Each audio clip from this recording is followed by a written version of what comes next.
Hello and welcome. India's National Security Advisor Ajit Doval is in Srinagar to review security measures in the Kashmir Valley and hold meetings with security agencies. This is his second visit to the valley after the abrogation of Article 370, and it comes ahead of Prime Minister Narendra Modi's address to the United Nations General Assembly session in New York. While increase in levels of infiltration remain a top priority in Jammu and Kashmir, Doval's expertise on security matters will once again be sought by the Modi government. Remember, Doval's visit comes amid Pakistan Prime Minister Imran Khan trying to rake up the Kashmir issue at the United Nations General Assembly.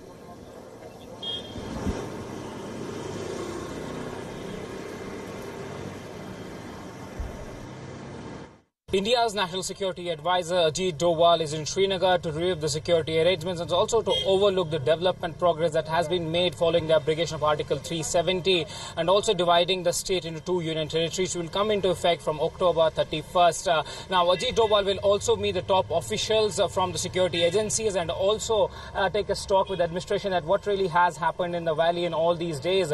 Last time he was here, he camped for around 11 days and reviewed the security progress to ensure that there is a smooth transition following the abrogation of Article 370. Since then, there have been elaborated security arrangements. There have been checkpoints erected so as to avert any militant strike. There have been inputs about any possibility of a militant strike. That's why there have been nakas which have been erected around the Srinagar city to foil those attempts. But Ajit Doval coming at a time when both India and Pakistan will be at the United Nations. Both the Prime Minister of India and also Pakistan will be making their speech at the UN. Kashmir remains a top priority for the Pakistan, and they'll be raking up Kashmir once again. But significant development that Ajit Doval has come once again after spending 11 long days last time in Jammu and Kashmir. With campus in Feroz Sharmani for WION, World is One.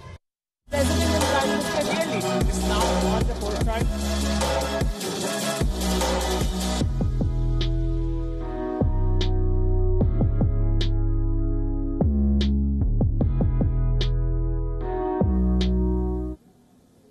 Now, for the second time in as many days, Donald Trump has spoken about mediating on Jammu and Kashmir. Last time, Trump had snubbed Pakistan, saying that he would help only if India agrees to it. Now, Trump said in his own unique style that India and Pakistan will work it out. Now, Trump made these remarks at a news conference after the lower chamber of U.S. legislature initiated impeachment proceedings against him. Responding to a question on his talks with India and Pakistan, Trump said that be it arbitration or mediation, he is ready to offer any help that he can. Listen in. With respect to Pakistan and India, we talked about Kashmir and whatever help I can be. I said I offered, whether it's arbitration or mediation or whatever it has to be, I'll do whatever I can because they're at very serious odds right now, and hopefully that'll get better. You look at the two gentlemen heading those two countries, two good friends of mine. I said, fellas, work it out. Just work it out. Those are two nuclear countries. They've got to work it out.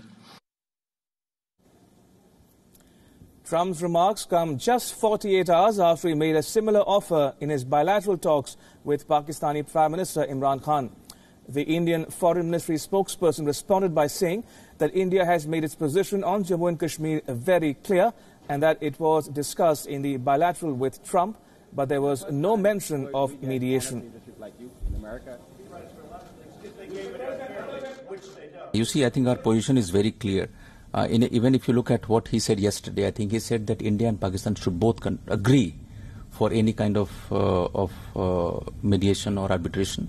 Our position is very clear. I think it has been articulated by the Prime Minister earlier. It was articulated yesterday by the Foreign Secretary. So that position remains. Context of the discussion yesterday, what happened between Prime Minister and President Trump. The discussion regarding J&K, as we mentioned yesterday, was in the context of counterterrorism.